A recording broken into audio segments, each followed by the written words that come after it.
My husband asked for a paternity test. After that our relationship was never the same. So I 24F and my husband 31M have 3 children. Our sons look exactly like him, dark skin and dark eyes and hair, but our daughter doesn't. She looks exactly like my great-grandparents, really pale, blonde and green-eyed, but apparently he didn't think it was possible that our daughter could look like my great-grandparents, and from the moment he saw her he told me he wanted a paternity test. At first I refused because I felt it was humiliating and because I didn't think it was necessary because I never cheated on him and I hoped he would trust me, but he didn't, and for the first 2 months of our daughter's life he made my life hell. He didn't want to hold her even if she cried desperately while I was doing something else. He never woke up at night to help me with her. He never helped me with anything, and that hurt me so much because with our boys he was completely different. He helped me all the time with absolutely everything and he was always there for me after giving birth, but this time he left me alone and it was the worst experience of my life. I have no family here, and his entire family from the moment they saw my daughter turn their backs on me. I don't have any friends here either, so it was just my daughter and me. She is a colicky baby, so it was very difficult for me to do everything alone and on top of that help with our sons. I decided to do the paternity test because one day his entire family came to our house to celebrate my son's birthday and no one spoke to me and they didn't want to include my daughter in the photos that my in-laws took of all the grandchildren. So I knew it was stupid to keep waiting for them to come to their senses. Well, the paternity test came back positive and everyone was shocked, and of course they felt guilty for not having believed in me. Everyone apologized and my husband even cried when he held our daughter in his arms for the first time, and I know that his apologies were genuine and that's why I forgave him, but I don't know if I can forgive his family. They treated me really badly and said horrible things about me just a few days after giving birth, and I can't forget their insults or violence. My husband knows that I don't want to see his family, nor do I want them near any of our children, and he told his family. So these last 3 months it has been just the 5 of us, but it doesn't feel as good as I expected. My husband is constantly apologizing and crying every time he holds our daughter, and I am getting tired of this situation. I want us to be happy as we were before. So how can we move on?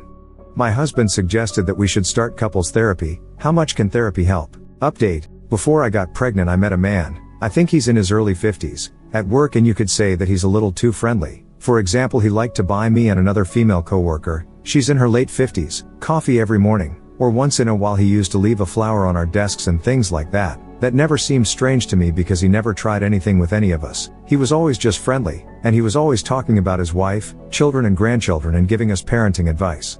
Well, my husband didn't like that I was friends with this man because he said that he was sure that this man liked me because I'm young and that he would soon try something with me. And when he told me that, I told him that I wouldn't stop being friends with him because he was always respectful and I didn't see anything wrong with being friends with a man.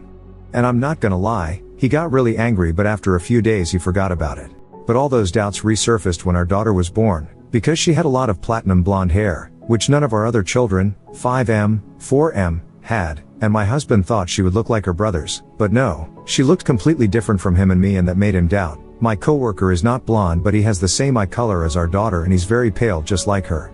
So my husband asked me for a paternity test and I refused because it was humiliating and because I thought that at least he would educate himself about basic biology, but he didn't. And when I say this I mean that my great-grandparents look exactly like my daughter, same color hair, eyes and skin, and he always knew that but decided to ignore it to believe that I was cheating on him. And I know that I helped this situation escalate and end badly because I should have accepted the paternity test, and I say that because here it is not easy to do a paternity test without authorization from both parents. And regarding his sister and mother, they never liked me, and for a while we even stopped having contact with his family because I didn't like the way they treated me. But when our second son was born I felt alone because it was just my husband, his friends, our son and one wanted my children to grow up with a family, so we got back in touch with them, and in fact they treated me very well until my daughter was born. And when they pulled my hair my husband wasn't present and I didn't tell him until a few weeks later, and by then they had a big fight because of that. I swear that he was never violent, nor did he ever endorse anyone being violent with me. Well, the update is that I gave him an ultimatum and told him that I want to go live in my home country and be close to my family, and that if he didn't want that then the only option would be getting divorced. When I told him that, I also told him that I'm talking to a lawyer to advise me on divorce and joint custody, and I guess that made him realize that I was being serious because he said he would be willing to do that to earn my forgiveness. Another thing I asked him is to cut off contact with his family forever because I don't want our children to suffer what I suffered with them, and he agreed. At the moment our plan is to travel for Christmas and stay there for a few weeks and move in the middle of next year. In the meantime we will go to couples and individual therapy and hope to be able to solve our problems. So far things are going well and I hope they continue that way. Edit. I don't understand why there are so many people accusing me of being a terrible wife and not supporting my husband when he told me to stop talking to my coworker. I've supported him since we started dating. I moved to a different country as a teenager. I left behind my family, friends and everything I ever knew, all for him. I didn't go to college until last year because he was doing his PhD and I had to stay home with the kids full time, which is why I could never have a single friend here, because since I arrived here my only duty was to be a mother and housewife, and that consumed all my time. I got my first job when I was 23 and it was only because the kids were old enough to go to kindergarten. So don't say I don't support him because that's the only thing I've been doing since we started dating. This was the first time I had friends here, even though they were both over 50, and it felt good because there were days where I felt so alone and talking to them at work made me feel good.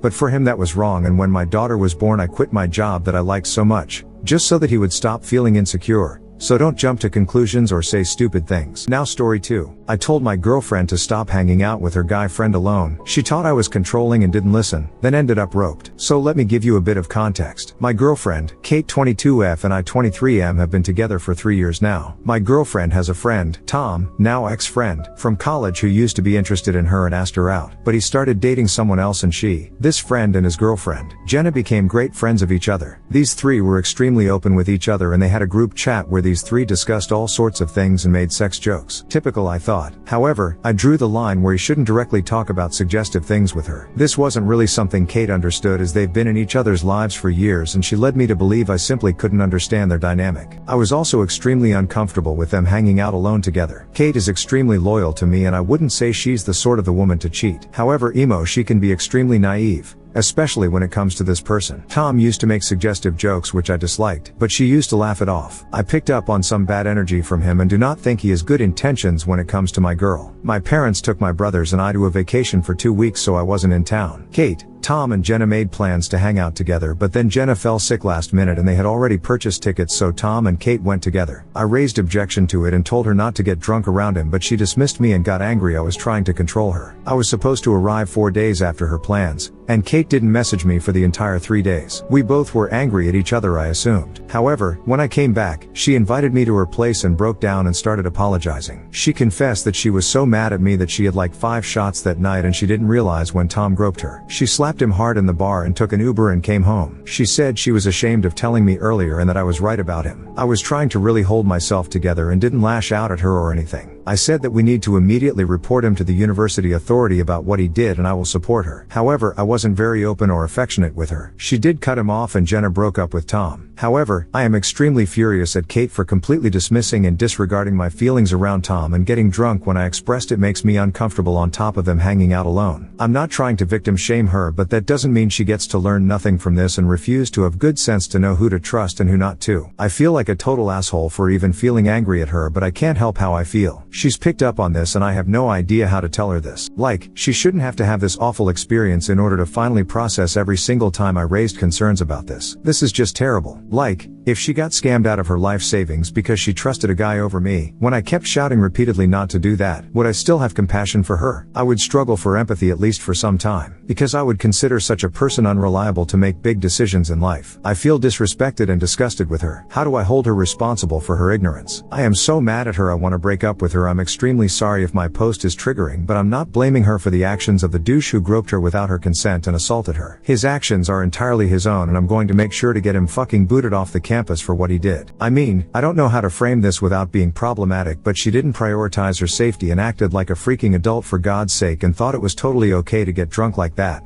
And that too out of spite. Like, this whole situation tells me that unless she gets to experience the worst of the worst undeserved consequences, she wouldn't change or listen to me. This isn't someone I want to be with. I wish she just stopped taking my concerns as an affront to her autonomy. Update: I've had the time to read all the comments. Most of you were supportive and had a balanced perspective. However, some were uber extreme on both ends. Some called me an evil little misogynist who wants to act like her dad and control her and shame her, and some called her a cheating repugnant whore. None of the two extremes are true, lol. I did however had fun reading that, so thank you for the laughs. Particularly chuckled a little at the pearl clutching over the phrase my girl when I didn't even think for a second before writing that out. On to the main update. My now ex heard back from health and counseling services that will guide her to seek support and hold Tom accountable. probably intense sensitivity training and detention based on the degree of assault. My days weren't so great as you can tell. I was willing to give her a chance and move forward with her, and at first I requested full disclosure including as to why she didn't get in touch with me those 3 days. She was extremely hesitant in showing me her chats with him, in which she accused him of being inappropriate with her that crossed the line. Tom was apologetic and told her that he was drunk too and didn't know what he was doing. At first she didn't believe that and he was scared about how Jenna would think. This made her rethink and she almost excused his actions away and decided not to tell me, but then she changed her mind and told Jenna immediately, and then she told me. This shouldn't feel like a breach of trust, but it did, because she was this close to being willfully ignorant again. I was extremely upset at her and asked her what makes her so blind to the obvious. I really wanted to know what goes inside her mind that she continues to make these epically bad decisions. I decided that fine, I'll let her take this as a learning experience and told her that she needs to take me seriously too, because despite what happened, her being sexually assaulted doesn't negate that she has continued to disrespect me and I expect better from her as a partner. This angered her greatly, and she expressed that I'm not her dad, emphasizing her right to make mistakes. She even had the fucking audacity to suggest she didn't feel like an equal partner, insinuating I shouldn't be holding her accountable for her actions, precisely when it's her consistently downplaying my concerns and making me feel small. Oh sweet irony. Look, I may not be the best, most compassionate person in the world, but I don't need someone who arrogantly dismisses my concerns as some petty abusive trashy obsessed jealousy in the relationship,